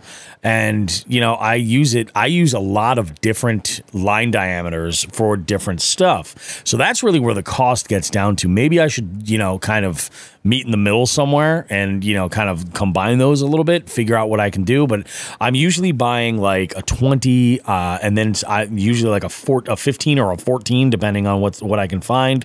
And then I'll usually have either a 10 or a 12. So I've got 3 spools there for different stuff. As far as braid goes, so far my favorite braid is the reaction tackle braid. 100%. I use it on all my spinning rods, and I use it. Currently on my frogging rod, I just have a spool of 50-pound XPS, and it's fine. But I will say that I like to feel like I'm getting my money's worth, and especially with braid, like their no fade black truly does not fade. It really, really doesn't. So, I put it on and I don't feel like, oh, this is getting old, I need to change it, or it's just fucking dusty looking or whatever. Like it's solid line. I've never had any issues with any other braid. I have used the Reaction Tackle Fluoro, and I like it. I like it a whole lot, but I've only used it on like a 15-pound or a 12-pound. On one specific reel, and it just so happened to be I was ordering some braided line and some terminal tackle from them, so I got that as well. But my favorite fluoro is Invisex. If I can get a deal, I'm on it. So that's me. All right. Yeah. Joe, what about you? All right, so fluorocarbon, same thing, Invisex. Honorable mention would be Sunline Assassin. I've used that as well. I really like it, but I tend to buy bigger spools of Invisex when I can. I didn't do that this year. I'm really paying for it. We talked about that earlier. When it comes to braid, I actually like the Seagar Smackdown Stealth Gray. I like that a lot. Mm-hmm. If for some reason I can't get my hands on that because it does sell out quite often, then I just do the holy crap, drawing a blank, Power Pro. And see, I've never used Power Pro. Yeah, that's what I use too. Yeah. Yep. So I'll use that. That's probably on half my braid setups, and then I got the Smackdown on the other. For monofilament, there's 2 different situations here. If I'm fishing with monofilament for whatever reason, for whatever setup I'm using, I tend to use it for my jerk baits mostly. Then I'll use the Sunline monofilament. When it comes to just fucking using it as a backing or whatever, I'll pick up, like, I think I have a big thing of Stren that I use as my backing, just a cheaper line. Yeah, I think that covers everything. So, yeah, Invisex for my fluoro. Honorable mention Sunline Assassin. I'm becoming a big fan of that. Power Pro and Seagar Smackdown. And then the Sunline as well for the mono. That's it. I realized I didn't give for my braid, an honorable mention. That honorable mention, Suffix 832. Suffix is pretty good. I like that Suffix braid. They used to be the only thing I would buy. And I wasn't tying leaders on shit, and I wonder why I wasn't catching a goddamn thing. Like everything, I was like, oh yeah, 30-pound Suffix. Oh yeah, no problem. And I'm like, I wonder why put on my Ned rig. Anything. Yeah, exactly. Throw it on my Ned rig. Needs crystal clear water. Looks like fucking vodka. Fucking dumbass. Well, to round this out, I think everybody's heard me talk about this at one show or another. I use Invisex almost exclusively, but I will say this as far as fluorocarbon. I mean, I use it in 8, 12, 14, and 20 right now.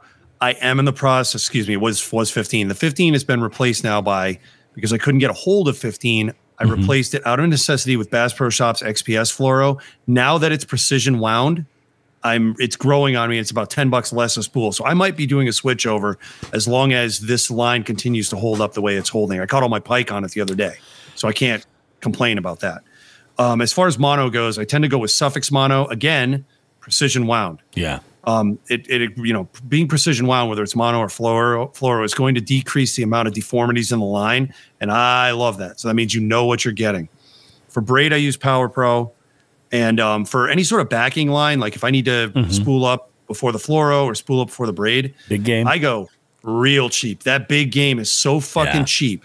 You can use anything. I mean, any mono really. Oh, absolutely. Fluoro or but that big game, you're talking a 1,000-yard spool for like $7. Oh, fucking come on, that's a lifetime's worth of backing line. So Invisex right now. The Bass Pro Shops XPS is slowly gaining on it, but it might be gaining on it a lot. I mean, I buy 600-yard spools of Invisex. So where this all comes to fruition with me is I wouldn't be able to afford those with my yearly fishing budget, but I keep a database and I know what lures to get and I know when not to go into a store and just buy lures randomly. Yeah. That's where it really comes in. So now I know, like, hey, this Invisex is no bullshit. I want to make sure I always have it on. And if you're out there fucking around buying, you know, anything you don't need but you think might work, you know, Yeah. are you spending your money on that or online? So that's where my whole take on that is. So yeah, Invisex I guess would probably be my favorite. Suffix for the mono and Power Pro for the braid, and then beat the Bass Pro Shop XPS is catching up. It's pretty awesome. There we go. Yeah, nice. Yep. Sweet. Not a simple answer from anybody. And I think that's the thing when it comes to line. Everyone, You know? No. What's your favorite food?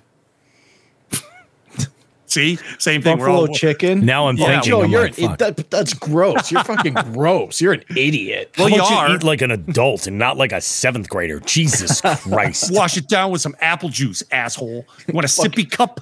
Fucking nerd. Next question up. Are peacock bass allowed in our multi-species tournaments? So that's kind of a mixed answer. I'll go ahead and hit this one. They are, but we don't have a category for them, so they can go into the NE5. Yep. I think we actually had somebody put one. Didn't Tim O'Keefe or somebody go to Florida? It was Rory offshore. It was Rory? I think thought it was Tim Rory. did too. Yeah, Tim might have been. He spends a lot of time in Florida. So he Yeah. might have. He very well might have. Yep. So there you go. Yes, you can use peacock bass. No, we don't have a category for them. Sorry, I'm not doing it. Who asked that one? I don't remember. We'd have to Patrick. look up who- Pat Martin. Oh, Oh, Pat. Patrick. I want to see you put a tilapia in there. Is NE5? Fuck it. You're NE5. You'll be my hero. Hell yeah. Funny story. Spent the money on a half-day bass guide up a river in Hawaii. Oh. All I caught was 2 tilapia outside of a pig shit farm. It was disgusting. All you smelled was pig shit. And it was 2 tilapia. It was a lot of money I spent on those I didn't know tilapia. Hawaii that had sucks. bass. So tilapia aren't a bass. Oh, I thought you said a bass trip you went on. Yeah, yeah, I did. Yeah, it was a bass boat. It was a charter for bass. Oh, see, that's why I didn't know there was They have- bass in Hawaii. They have rivers, yeah. Oh, yeah. Yet another species, or yet another state, the invasive species known as largemouth has been fucking infected with. Yeah. So yeah, I went out there and caught 2 tilapia for a ridiculous amount of money in 2003, and it was actually right after that famous surfer had been attacked by the tiger shark and lost her arm. Oh, really? Yeah. No So that was shit. the discussion on the boat that day because Yep. there was heavy storming, the water was all churned up, and that might have, I don't know shit from the hole in the ground here, but that might have played into the attack was the water conditions. So next question up, Bobby. This is going to be more for you than me or Joe. Yeah, Have you heard hit me with the AI version of Elvis singing "Baby Got Back"? Oh, yes. I've shared it. It's so good. It's so good. Do you happen to have it up by any chance? Do I? It's so good. I want to say I probably sent it to my wife, to be perfectly honest with you. Oh, you know what? No. So no, I have not. Joe, have you heard it? I have not. Yeah. So there we go. So 1 out of 3 ain't bad. It's, oh my God. That this 300 will get you in the Hall of Fame. Whoever asked that. I'm pretty sure I sent it to my wife because she's like, you are ridiculous. I can't get enough of those remakes. I know. You fire those up into one of our group texts And constantly. let me also tell you, while we're talking about amazing shit on the interwebs, I love the I don't have that one anywhere. I am gonna play a sample of what I think is a good runner up to that, which is it's a Louis Armstrong song. It's so good, and it's not. Well, here you go. Apple bottom jeans with the fur. Oh, the old love was looking at her. Next thing you know, Charlie got low. Everybody. so stupid. All right, we just had another question pop in here. Let's ask the other one first. Yep. This is going to be for you two guys because I don't do this. What is a good weight ratio for braid to fluoro when using fluoro leaders? I don't use leaders. I go bareback. So this is for you guys. I don't use leaders either. So Bobby, all you. Here's the thing. For a weight ratio, it's a little bit. There's a little bit of flexibility there, because what you really want to pay attention to is line diameter. Because different brands of braid are going to have different varying diameters. Numbers of strands come into play, all of this other stuff. So, but as a general rule, what I like to do is I like to avoid going any higher than, when I'm going with my leader in pound test than the braid, than the backing line, than the main line allows for. So, in other words, I'm not going to tie a 20-pound leader onto my, 10-pound braided main line. I will use a different rod for that. I have two setups. I have one that I use 20-pound braid as my main line, bright ass orange braid, and I put like a 14-foot leader. And I usually tie between 10 and 14. Somewhere around there in that window is generally okay of a leader. And I put a really, really long leader so that this way, as I'm changing, I don't have to tie them more often. That's the idea. I've got line that I can snip off and retie and be good. And I also want the ability to feel comfortable knowing that my main line, that's bright ass orange, is that far away. So like realistically, I'm looking for 3 feet or more. So when it gets down to about 3 feet, I'll recut it. I'll cut it and then retie a new leader. So that's what I would say as far as that. Now, on my medium light combo, I have 10-pound braid, primarily for the casting ability to keep that diameter super, super thin. And also that rod can only hold on to so much, I'm only throwing certain, certain baits on there. With that, I like to do an 8-pound leader is my favorite. I've tied a 6 and it's been great, but I like the little extra assurance of, okay, so a 10-pound leader is, a little bit more oomph if I need it. It's a little bit burlier. And once you get past the leader, it's not going to affect your casting ability whatsoever. So that's where I am generally as far as my happiness goes. But there are factors to be concerned with. It's what's the braid and what's also the fluoro, like the diameter of that. What are you trying to tie on? But I always, as a general rule, avoid going any higher in pound test than the pound test of the braid that I'm tying to. Bobby, you said factors. When I used to do that, you know what was one of the biggest factors in my choice of leader? What's that? What was in the water? Species. Oh, yeah. Because I was tying 20-pound fluoro leaders to 10-pound braid because I got sick of losing shit to pike. Yeah. They were taking fucking every goddamn... How long was the leader that you would put on? 2 to 3 feet. 2 or 3 feet, yeah. Something like that's all right. When you're doing like 2 rod lengths and you're putting that much leader on the spool, then it gets dicey. Oh yeah. No, then it gets dicey. And honestly, where I was at, I was almost vertical fishing. I was just doing a quick little underhand cast. Yeah. I wasn't doing much with it. It was just I was loading up on crappie and panfish one year for a fish fry in Minnesota, and wouldn't you, man? It was before I fucking switched over to the 20. I was using 10. I was matching it. I was going 10 and 10. Yep. Man, they stole my shit. They stole a lot of my jigs. I was very unhappy. Yep. So fucking jerks. Fucking jerks. Bastards. Well, we got another good one here. Yep. Hunter just dropped this in on us. Apparently he was a little skittish about asking. Hunter, this is cool. I mean, you didn't ask us like how big our wieners were. This is fine. I mean, we'd probably answer that too. I'd be in the negatives. It's okay. Yeah, it's fine. So Hunter asks us, what types of footwear do we personally like to wear for fishing, either on the bank or in the water? So this isn't on a boat. On a boat, I have a direct answer. I don't do the other stuff anymore because if I slip, somebody's hauling a fucking 250-pound carcass out of there, and I can't do that shit. But when I was waiting, I would just wear fucking sneakers, running shoes. I didn't even give a shit, So I have preferences with what I wear when I'm fishing. Depends on the time of the year. In the summer, and I'm going to go bank fishing. In the summer, I'm pretty flexible. There's a lot of different things that I would typically wear. I personally like Crocs actually makes a running shoe style shoe. So it's contoured like a running shoe. I feel like for my foot, it's got just a better fit, but it's that, soft Crocs material, and it does have holes all over it. So while it's not technically a water shoe because, there's holes like through the sole or something where it will drain quickly, this will drain very, very quickly. And this has become my go-to shoe in the warmer weather in the kayak. Especially you put your feet up on those pedals, start moving a little bit, and that water just drains right out the backs of the shoes. Like they're perfect, and you're comfortable. In the winter and the colder months, it's a little bit of a different situation.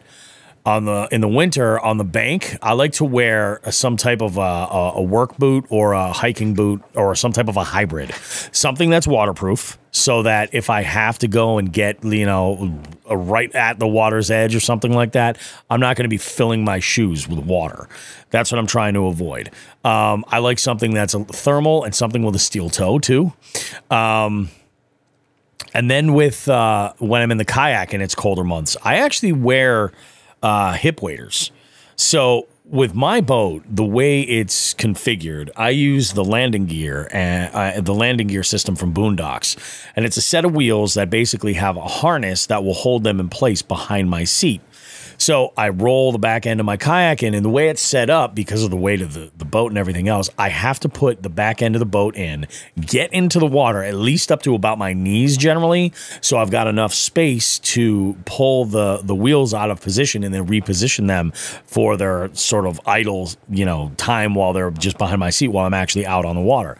So I have to have something on, and I'm short. So for me, the smart move is just hip waders. I have an insulated pair of Frog Togs. They're super cheap. You're not going to run into the same situation you would with hip waders if you fall in, where you've got this big open cavity and water can get into. These things fit snug as shit. And they're insulated. So in the colder weather, when I am paddling or I'm handling a fish or something and there's water dripping onto my legs, I'm not getting soaked, and I don't have to worry about that nearly as much. So that's what I like to do. I forget the model of these Crocs though. They are amazing. I've had the same pair for a couple years. Before that, I was buying water shoes like every year. I bought a pair of PFGs that are great. They're fantastic. They drain really quickly, but they're just uncomfortable. And then I had a pair of hooks that almost look like running shoes, and they drained awesome. They were great. They were fantastic water shoes. They were actually pretty comfortable to wear. The problem with them was the quality was terrible. They started coming apart after the first season. I was like, no, that's not going to go. Not for the amount of money, but muck boots, even on the ice, yeah. Muck boots is for sure a move. I'm just short, and for me, my muck boots would have to go way up past my knee. My turn? Yeah, go Your for turn. it, Joe. What do you got? So obviously I'm 99.9999% of the time I'm on the boat. So winter months, first of the season, I'm kind of the same way. I wore muck boots on the boat a couple times. I didn't like it. I just felt kind of too cumbersome. So I have a couple pair. I have a pair of Sorels and a pair of Merrills that are insulated and waterproof and a lot lighter. So I will wear those. With some you like warm moisture wicking socks or whatever. That just for me on the boat, on the deck is just, I feel like in those muck boots, I just feel so cumbersome. So I don't typically wear those anymore. So let's talk warmer months when it's dry, no rain in the forecast or anything. Hey dudes, I fucking love Hey Dudes. Those are comfortable as fuck too. For some reason, I don't very rarely do I go barefoot in the boat. I will on occasion, but it's rare. I just slip those right off, stick them in the bin, and I don't wear slides or anything anymore. mostly because my Irish skin likes to burn real bad, and then I have these crazy looking burns on the top of my feet, so I don't do those anymore. So I'll throw on Hey Dudes, and if it's the warm months, I know it's gonna rain. I actually, believe it or not, I wear the Under Armour fishing shoes, the Micro G's, the sneaker. Oh, okay. I love those. They drain awesome. Like I stepped in the water with them a couple times. They drain phenomenally. No, I wear them, no socks. I mean, they're at the point where I wear them like almost day to day, like not even on the boat. Like they're comfortable. I like them a lot. They're pretty fair price. They're not expensive. They come out with a new style pretty much every year. I typically buy them every year.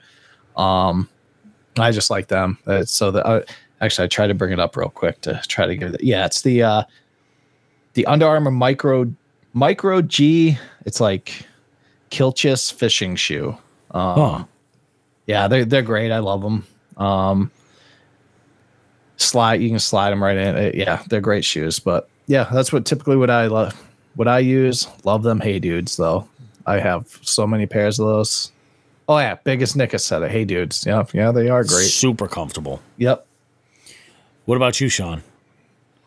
Well, we talked about like for the, I'll wear sneakers, or I used to wear sneakers waiting, but for right now, generally when I'm pedaling, I'm barefoot. I don't like pedaling with shoes on. So we've had a running joke in the fishing report chat for a couple weeks now that you guys are getting a lot of feet pics from me because I just don't give a shit. But when I'm getting in and out of the water, obviously I don't want to step on something in the water that's going to cut my foot up. Yep. I've been using the what do you call it? So we got from Three Bells, the cross kicks. Cross kicks. Thank you. I've been wearing cross kicks, and then when I'm on a boat, if I'm on loaded potatoes boat, either I've got the cross kicks or I've got a pair of I have Skechers sandals that I wear. Yep. They kind of look like the old, what do you call them? The old Jesus style with the back parts that like Tevas that were popular in the 90s. Yep. I wear that style. So that's it. I mean, I'm generally like I said, if I'm pedaling around, I'm barefoot. I just prefer it. Yeah. So it's funny, man, because like I've done that. I've taken my shoes off to pedal and I hate it. It's just like so awkward. I'm like, no. I'm putting shoes back on. I don't know. It's just I hate it. Yep. Although that might be my just the pedals that are on my Propel. Probably get some soft, fluffy ones. These are a little different with the NAR. The NAR, yeah. Yep. It's all good. So that's all the questions we got. Thanks everybody for jumping in on that. A little AMA there. There was that, Sean, there's actually one more I saw up there. Oh shit. Did I miss one? Yeah. Asking what I use for cull tags in the boat. Oh, that's right. Oh, I'm sorry, Joe. I missed that one. Go ahead. Well, what do you use? I can't. So I forget who asked it. I use the TH Marine, the conservation tags. They actually come with a cull beam as well, which is awesome. So if you're not sure, you just stick them both on that cull beam. Whenever one drops, that's the one you keep. But they have a plastic tip, and they're a clip versus you'll see the hooks. I will never ever use the hooks. Yeah. So yeah, the TH Marine, I can't give you a price or anything, but they make a great product. They don't tangle up in the live well too bad, or they stay on very well. The only thing that every once in a while you get a friggin' frisky smallie that it'll get that thing off its face if it figures it out. But yeah, TH Marine makes great products for the boat. Definitely give them a look. Friggin' A. All right. Man. New potential sponsor. I like that. Yeah, Patrick says Bobby needs some pink shag pedal covers. And we have a couple suggestions from our jig heads coming in. Biggest Nickus says, you should post those feed pics online, make a few extra bucks. And Hunter says that, yeah, you can make some good money for posting those feed pics. I don't know if they're if they're looking at or if they're asking this question because they're looking to subscribe themselves, or if they're just making a suggestion. Maybe they have a little feet hustle of their own. Maybe they're trying to get that in so that when I do start, they're like, oh, well, we started it. Give it to us for free. That could be it. Yeah. Looking for freebies. Early adopters. That's it. Gross. Fucking. Yeah, Live scope. that's Live scope. my life What now. do you have to say about feed pics? Feed pics superior. Live scope inferior. Live scope knows. It's true. Live scope knows. Live scope doesn't fucking lie. I think that about does it, guys. I think we did okay. What does it? Yeah. Fucking A. Here we are. Look at us. Look at us. We're going to wrap up the show. It's 8:30 in the evening. We're like adults.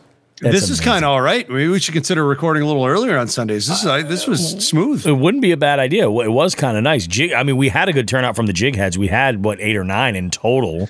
So, I mean, that's great. If you guys like this, jig heads, maybe we'll do this. Maybe we'll allow for a little Let us know. time.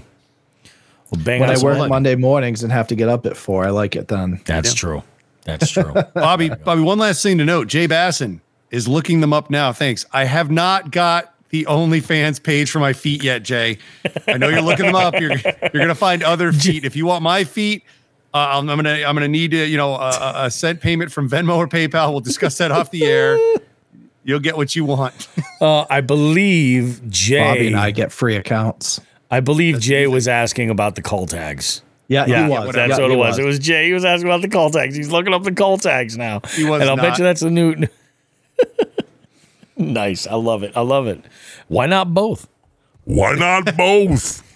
Anyway, guys, thank you so much for sticking around for this last little segment here. This is something we should do a little bit more often. And maybe after so, some too. folks listen, yeah, this is kind of good. You know, I mean, it involves our jig heads and Monthly or bi-weekly or something. Exactly. I love to involve the jig heads any way possible. Anyway, we're going to go ahead. We're going to call this sucker. We're going to plan our weeks of fishing, guys. The July multi-species scavenger hunt style tournament is on right now. You still have a short amount of time to be able to register and get yourself involved. And then remember, on the 16th of July, we have Midsummer Mayhem. It is going to be nutso. You're not going to want to miss it. I'm already scouting out places I want to fish, and I ain't telling anybody shit. So we'll see you guys when we see you. Continue to have yourself a fantastic 4th of July holiday. Happy birthday, America. And we will see you guys with more Jigs and Bigs goodness next time. In the meantime, like we always say, Tits and ass, smoke some grass.